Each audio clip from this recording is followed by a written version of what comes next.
I was already seated at the table when she walked in with him.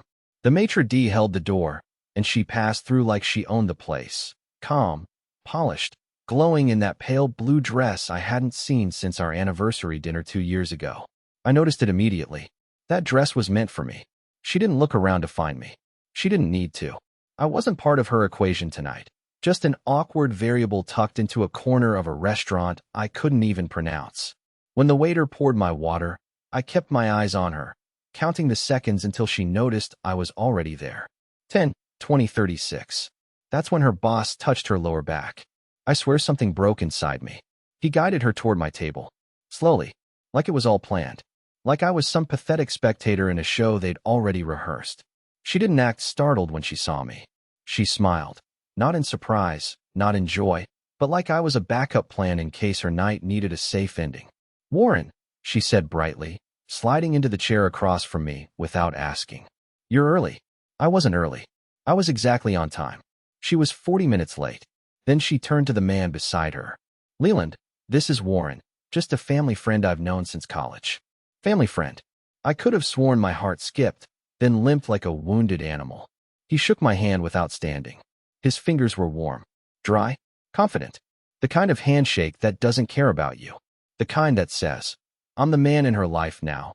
You're just some artifact she hasn't thrown out yet." She reached for the wine menu like nothing had happened. I didn't say a word. I couldn't. Not in that moment. Not in that room full of couples, jazz music, and crystal chandeliers. I sat there, smiling like an idiot, choking on invisible glass. Every now and then, she'd touch his wrist when she laughed. Every now and then, he'd lean close, whisper something, and her eyes would flick toward me to make sure I saw. I saw everything. But the real punch to the gut? She didn't stay for dessert. When the waiter brought the check, she slid her phone into her clutch and said casually, "Leland's giving me a ride home.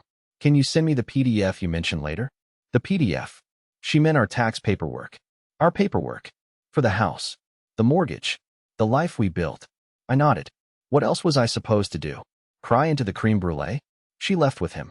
I stayed, staring at a melting scoop of sorbet while couples laughed all around me, their hands intertwined like nothing in the world could pull them apart. That's when I finally let myself ask the question I'd been avoiding for months. When did I stop being her husband and start being her cover? The Uber driver asked if I wanted the music turned up. I just muttered something like, "No, I'm good," even though the silence felt like it was physically crushing my lungs. I didn't want music. I didn't want noise.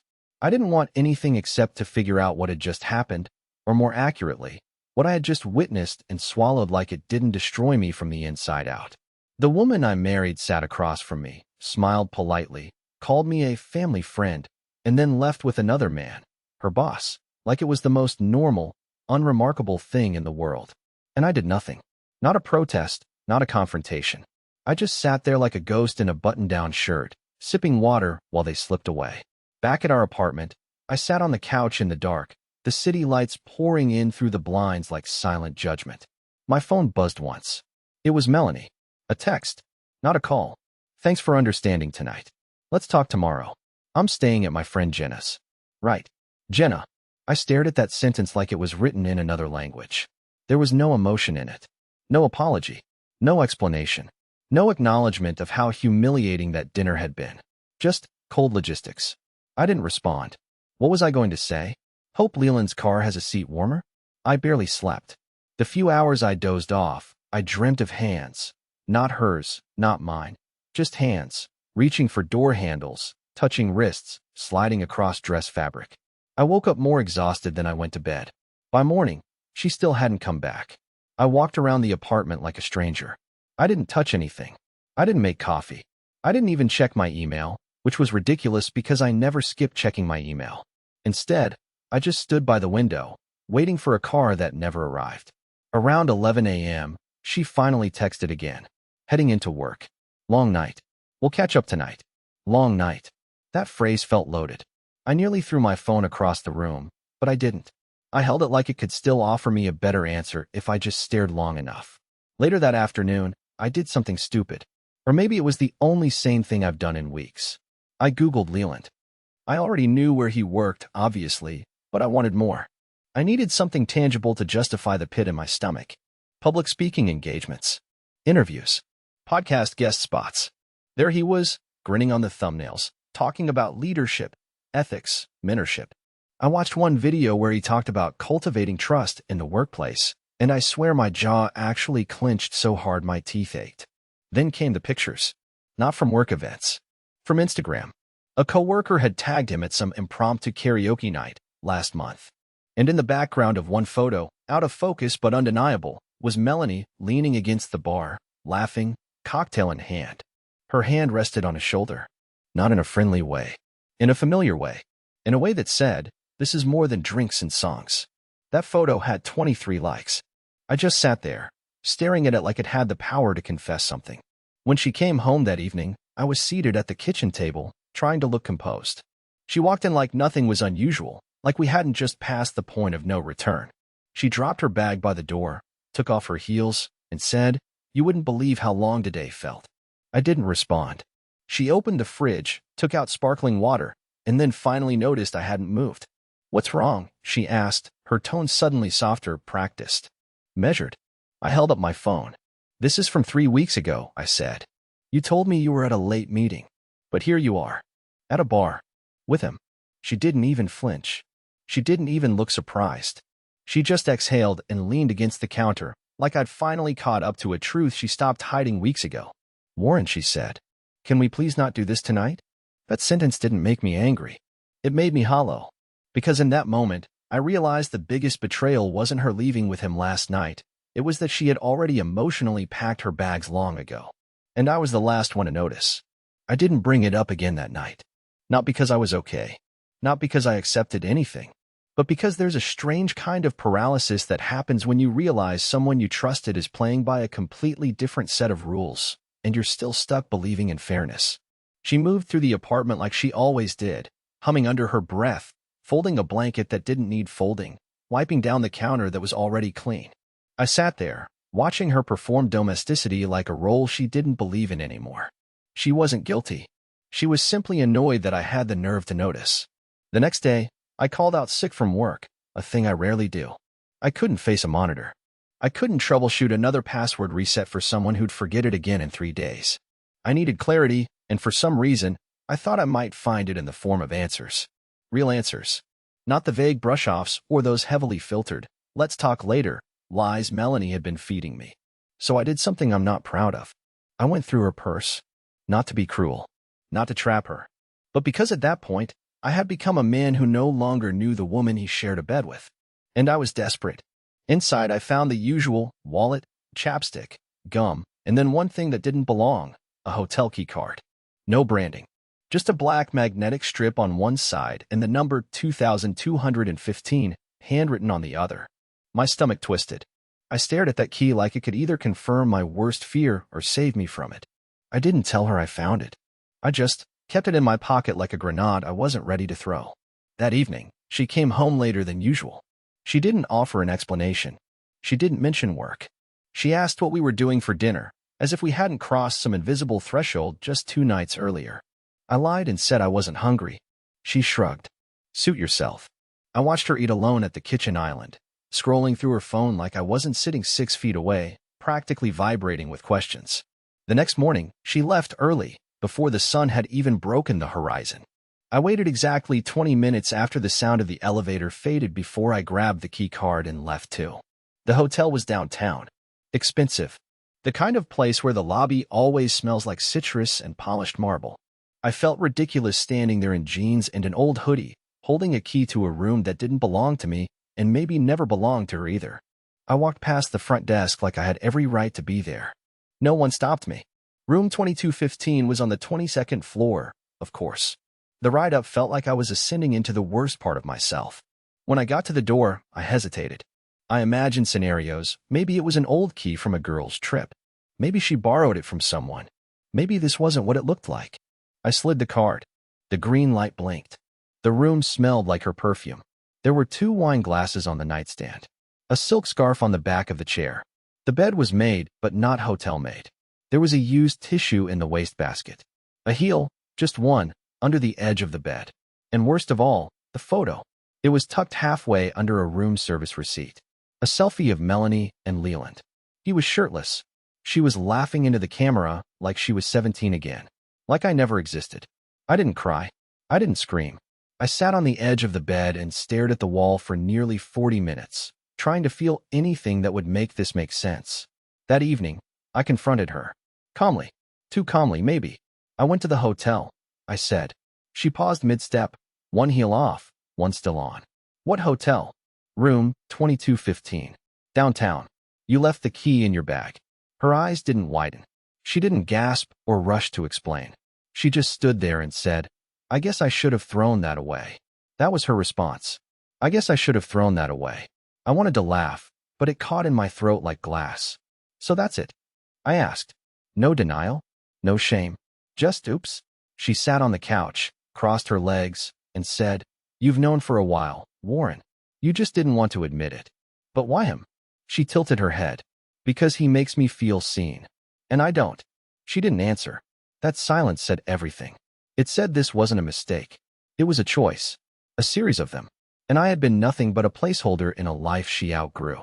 The silence after her words wasn't just awkward. It was radioactive. I could feel it burning through every wall of trust we had built over the last 10 years. She didn't flinch. Didn't stutter. Didn't scramble to backtrack like someone who felt even a sliver of guilt. Melanie simply smoothed a wrinkle from her skirt and reached for the TV remote like we hadn't just crossed the border into emotional warfare.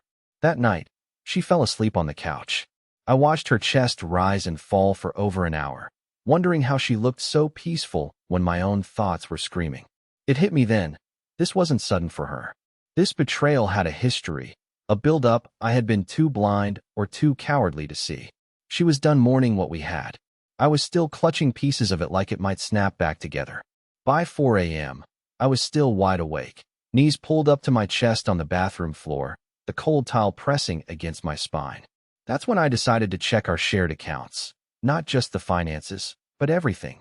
Cloud storage, calendars, hotel loyalty programs, the sort of digital fingerprints people forget they're leaving behind. I didn't go into it looking to catch her. I already knew she was guilty. I went digging because I had to know how deep the rot went. Our joint bank account was still mostly intact, except for a few recent transactions that didn't make sense. Dinner charges from restaurants I'd never been to. A gift shop in Napa. An overnight spa just outside the city.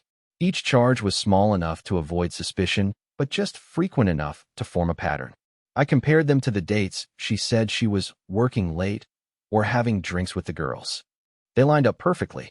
Her entire second life had been financed under my nose with money we were supposed to be saving for a house renovation. Then came the email. I hadn't read her emails in years. Never had a reason to. But she never changed her password. I told myself I was doing it for closure, like prying open a casket to confirm the body was really inside. I found dozens of emails with the subject line Thursday plans, running late again, and one titled Confirmation, Suite Reservation. Some of them were to her personal account. Others were from a burner Gmail I didn't recognize, but the language was unmistakably him. The one that made my stomach turn was a draft she had written to Leland but never sent. Maybe she typed it and lost her nerve. Maybe she meant for me to find it. Either way, the words are now seared into my memory. I know Warren suspects something, but I just don't care anymore. He's comfortable, predictable, and I can't spend the rest of my life wondering what I could have had if I hadn't settled. You challenge me. You see me. I'm ready when you are. Settled. She called me settled, like I was a pile of dust collecting in her corners. At some point that morning, I realized I hadn't blinked in several minutes. My laptop screen had dimmed from inactivity, but the glow from her words still lit up my vision. I closed it slowly, gently, as if roughness might snap something inside me. Then I looked around our apartment. The throw pillows she bought. The shelf I installed. The stupid little fake plant we argued about at IKEA. All of it looked artificial now. Like stage props in a play I was never meant to finish. She finally stirred around 9 a.m., yawning, stretching like nothing was wrong. She looked over at me standing by the window and said, "Morning. You sleep okay?" I turned to face her, every muscle in my jaw screaming not to explode. "Melanie," I said, voice barely above a whisper, "how long have you been planning to leave?" She blinked slowly. "I'm not planning to leave," she replied, like I was the crazy one. I'm just figuring things out. That's not an answer. Well, maybe I don't owe you one. She said it so casually, like we were discussing takeout or weekend plans, not the disintegration of a marriage. And that's when something inside me finally snapped, not in anger, not in rage, but in painful clarity. I wasn't her husband anymore. I was an inconvenience, a character in her old life she hadn't finished editing out yet. That realization didn't come with fireworks or yelling. It came with a coldness I'd never felt before, a deep, hollow stillness that felt heavier than grief. I didn't say another word that day, but I started planning. Not for revenge, not even for justice. For my exit. Because if she wasn't going to leave, I would. The thing about betrayal is that it doesn't come with a final slam of the door or a villainous monologue. Sometimes, it walks past you barefoot, yawning, asking if there's any milk left in the fridge. That's exactly how it felt when Melanie went about her week like nothing was out of place, like I hadn't uncovered the entire skeleton of her secret life and stared it dead in the eye. I stopped speaking to her, not out of anger, but because there was nothing left to say that would matter. She had already rewritten the script of her life, and in her version, I wasn't even a side character. I was a line of dialogue someone skipped. So I shut down. I went to work, came home, slept on the edge of the bed facing the wall. I didn't confront her anymore. I didn't check her phone. I didn't stalk her location. I simply detached. And in that silence, something terrifying happened. She stopped pretending to care. No more half-hearted attempts to act guilty. No questions about why I was quiet. No backtracking or fake apologies. It was as if she had gotten exactly what she wanted, a man who had quietly given up without needing to be pushed. And maybe that was her plan all along. But then came the breaking point. It didn't come through a fight, or a confession, or even another hotel receipt. It came through something so stupid, so small, I almost missed it. I got a call from my bank. They asked if I had recently opened a new credit card account. I hadn't. I hadn't touched anything financial since I started pretending to be a ghost in my own life. The rep on the phone mentioned Melanie's name. Looks like a joint application, Mr. Byrne. It was filed under your household. You'll want to review this immediately. I logged in. Sure enough, there it was, a new platinum card, with a hefty approval and a spending cap I'd never seen us qualify for. The address wasn't ours. It was a P.O. box. The purchase history made my fingers go cold. Designer shoes. Plane tickets. A weekend reservation at a private coastal resort I had never heard of. And worst of all, a jewelry store charge labeled custom engraving. My heart dropped. I stared at that one line for a full minute, trying to process the sheer insult of it. Custom engraving. She was buying him something meaningful, something permanent, something I hadn't received from her in years. That night, she came home humming again. That damn humming. It grated against my bones now. I sat at the kitchen table with my laptop open, the transactions pulled up, her name listed next to every charge. Sit, I said. She blinked. Excuse me. I said, sit down, Melanie. Right now. She hesitated. That humming stopped. Her eyes scanned the screen, then met mine, and for the first time in weeks, I saw her mask falter. I know what this is, she said quickly. It's not what you think. Really? I clicked on the jewelry charge and spun the screen toward her. Because it looks like you're planning a getaway with the man you sleep with while I fold your laundry and pretend we're still married. She didn't deny it. She didn't even look embarrassed. I needed a safety net, she said, as if that explained everything. I didn't know if things were going to work out and what? I cut her off, louder now. So you used my name, my credit, our marriage, to set up a new life behind my back? You lied to my face, Melanie. Every single day. There was a long pause. Then she said it. You stopped being part of my future a long time ago, Warren. You just didn't realize it. That was the line that finally did it. Not the cheating. Not the hotel rooms. Not the lies. That sentence. I stood up. Calm. Cold. Keep the apartment, I told her. Keep your cards. Keep Leland. You'll need someone to explain to when the fraud notices start rolling in. What are you talking about? I've already reported the card. The charges. The unauthorized usage. You signed my name without consent. You wouldn't, she scoffed. I already did. She stared at me then, not angry, not scared, but surprised. Like she had genuinely convinced herself I would never stand up, never push back, never leave the role of the invisible husband.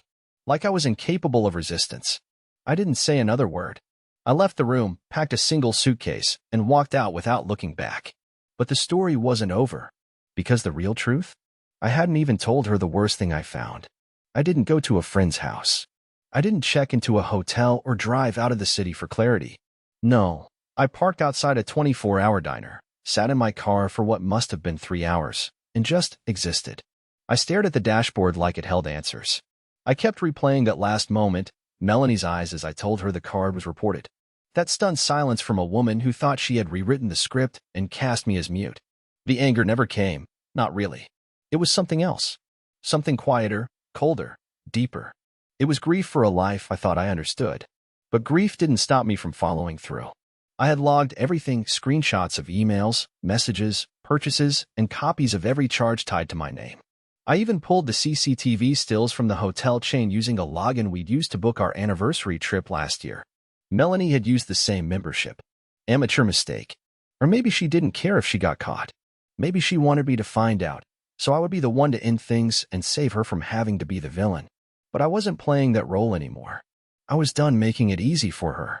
I sent the full report to the fraud department, froze all shared credit lines, and opened a private account under my name.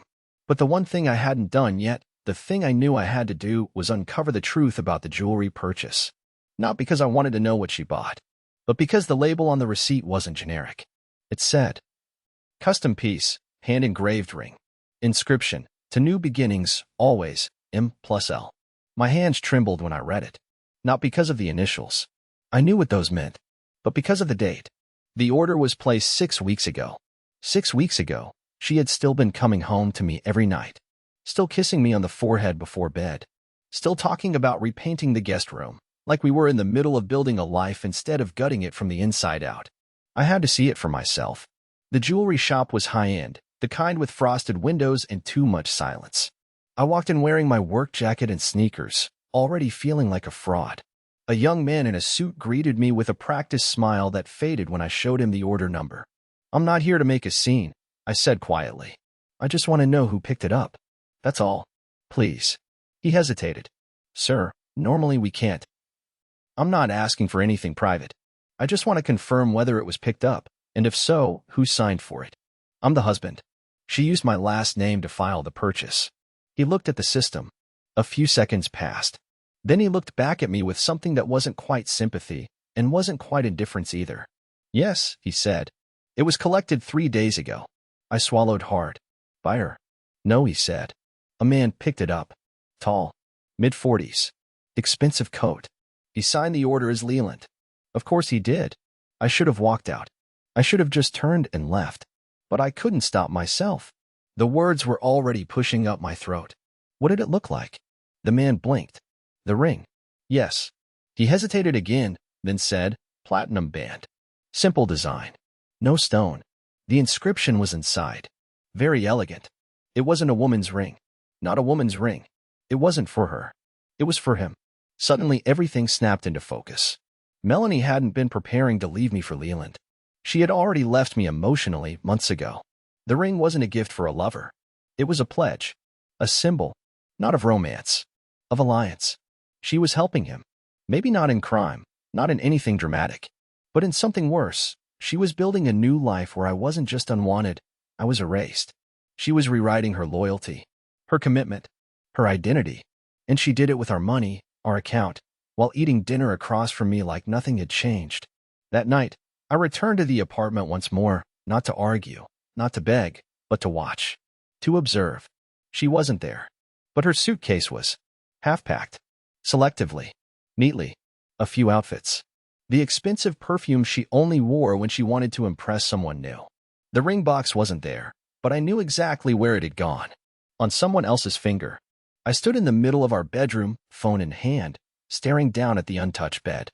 I considered leaving a note. I really did. But what would I say? "You win?" No. I owed her nothing. Instead, I pulled my wedding band from my finger, walked over to her jewelry box, and dropped it inside without a word. Then I walked away. But fate wasn't finished with me yet. Because 3 days later, Melanie showed up at my sister's door sobbing uncontrollably. And what she told us, what she begged me to believe, changed everything again. 3 days passed. I hadn't heard a single word from Melanie. Not a call. Not a text. Not even the passive-aggressive email she used to send when she wanted to control the narrative. I was staying at my sister Heidi's house, a small guest room above her garage that smelled faintly of lavender and forgotten boxes. It wasn't glamorous, but it was quiet. And more than anything, it was safe. For the first time in years, I didn't have to watch my back while pretending I still had a marriage. I was still settling into this new silence when the doorbell rang on a rainy Thursday afternoon. I wasn't expecting anyone. Neither was Heidi. She was out picking up her kids from school. When I glanced through the window, I saw a soaked figure in a tan coat, hair plastered to her face, shoulders curled inward like a child who'd lost their way. My pulse slowed into a dangerous crawl. Melanie. I opened the door without a word. She stood there trembling, mascara bleeding down her cheeks, her eyes swollen and red, like she hadn't slept in days. For a full minute, she didn't speak. Just stared at me as if I'd vanished and reappeared from a dream she couldn't wake up from. "Can I come in?" she asked. I didn't say yes. I didn't say no. I just stepped aside. She entered the living room like it was foreign territory. Her eyes flicked around as though trying to place memories in a room she had never stepped foot in. I stayed standing. She sat on the edge of the couch, pulling at the sleeves of her coat with nervous fingers. "I messed everything up," she finally said. "Everything." I crossed my arms. "You think?" She flinched. "I know you hate me. You should. I need you to hear something. Then I'll go." I didn't nod. I didn't blink. I just waited. And that's when she dropped the bomb. "It wasn't about love," she said. "With Leland. It never was." I exhaled through my nose, laughing bitterly. "That's funny. People don't usually buy engraved rings for casual workplace friendships." Her face contorted, almost in pain. "It wasn't his ring. It was mine. He gave it to me." I blinked. "Excuse me." She looked up, eyes glassy. "The ring was part of the plan. His plan. He promised me everything: promotion, partnership, stock options. He made it sound like we were building something equal. He told me I had to sever all personal baggage to move up. He said I had to rebrand myself." I stared at her, disgust curling inside me. And I was, "What?" "The baggage." Tears slid down her face. Yes. It wasn't the confession that shattered me. It was how easily she said it. Like someone admitting they returned a library book late, not like someone admitting they'd gutted the person who trusted them the most. She went on. "He told me to cut you out slowly. Introduce you as a friend. Stop posting about you. Act like I'd been single for years. I did it because I thought it would lead somewhere. That's what he said. That I was too domesticated to be taken seriously in the firm. That you made me look ordinary." Her voice cracked on the last word. I stepped back, arms falling to my sides. "So you buried me alive," I said, my voice like ice. "You stood beside me in our own home, ate dinner at our table, and erased me piece by piece for a promotion." Melanie sobbed harder. "I believed him, Warren. And then when he finally got what he wanted, he cut me off. He said I was too risky. He said I was too emotional. He said I'd never fit into his world." "Because you were never in his world," I snapped. "You were just convenient." She nodded through the tears. "He's engaged. To someone else. She lives in Connecticut." I didn't even know. I didn't say anything. What could I say? Her pain wasn't mine to fix anymore. It wasn't even my responsibility to witness. She reached into her coat pocket and pulled out the ring box. She opened it. Inside was the platinum band, the one I thought she bought for him. The one with the inscription, "To new beginnings, always, M+L." She placed it on the table between us like it meant something. I was supposed to give this to him the night he disappeared. My voice was steady now. "And why bring it to me?" "Because I don't want it." "Then throw it in a lake." She looked at me with glassy eyes, the silence heavier than anything she'd ever said. "Do you still love me?" she whispered. And there it was. That question. That desperate, last resort plea of someone who burned the house down and now wanted to know if the ash still smelled like home. I didn't answer. Because love wasn't the point anymore. Respect was. And she had buried that long before the ring. Melanie stayed on the couch for another 10 minutes after that question. "Do you still love me?" The words hovered like smoke, but I refused to breathe them in. I watched her crumble in front of me, not because she missed me, but because she had nowhere else left to go. That distinction matters more than I ever realized. Eventually, she stood up without me saying a word. She tucked the ring back into her coat pocket and whispered, "I understand." And for once, I think she actually did. She didn't ask me to take her back. She didn't beg. She just left. The door closed behind her with a soft click, and for the first time in years, The silence in the room wasn't painful. It was peaceful. In the days that followed, I filed for divorce. No revenge. No courtroom theatrics. Just quiet, deliberate separation. I transferred my name off the joint accounts, shut down our shared utilities, and sold the apartment, not out of bitterness, but because I didn't want to live in a place filled with ghosts she created. Heidi helped me move into a new space. Smaller, simpler. It had scuffed hardwood floors, a crooked cabinet door, and a tiny window that let in just enough light to remind me I was alive. And weirdly, that imperfection made it feel like mine. Not ours. Mine. I started therapy. Not the kind where you whine into a pillow, but the kind where someone looks you in the eye and asks, "Why did you let her shrink you for so long?" And I didn't have an answer, at least not right away. But over time, I started to see the patterns. The people-pleasing. The shrinking. The way I thought being good enough meant being silent. I stopped being that version of me. Slowly. Intentionally. And then something happened that I never expected. One afternoon, while helping a client at the IT center, I bumped into a woman who couldn't figure out how to connect her new laptop to our network. Her name was Evelyn. She was warm, sarcastic, and couldn't stop laughing at her own terrible jokes. She apologized 3 times for being a technological disaster, and every time she did, I found myself smiling more than I had in months. We started seeing each other. Slowly. No fireworks, no sweeping declarations. Just dinners where I was allowed to speak, silences that didn't feel like judgment, and long walks where I wasn't afraid of saying the wrong thing. She asked questions about my past, but she never poked at the wound. She let me offer the pieces in my own time. And when I did, she never looked away. A year later, I still think about Melanie sometimes, but not with anger. Just a distant ache, like remembering who you used to be and feeling proud you're not that person anymore. I kept that ring, by the way. The one Melanie tried to give Leland. I didn't keep it out of sentiment. I kept it to remind myself of the moment I chose me. And a few weeks ago, I gave it to a local artist who specializes in reclaimed metal. She melted it down and crafted a pendant from it, one that now hangs quietly from my rearview mirror. On it is a new inscription, barely visible, to beginnings that don't require betrayal. Because this time, I won't be the background character in someone else's life. This time, I'm the whole damn story.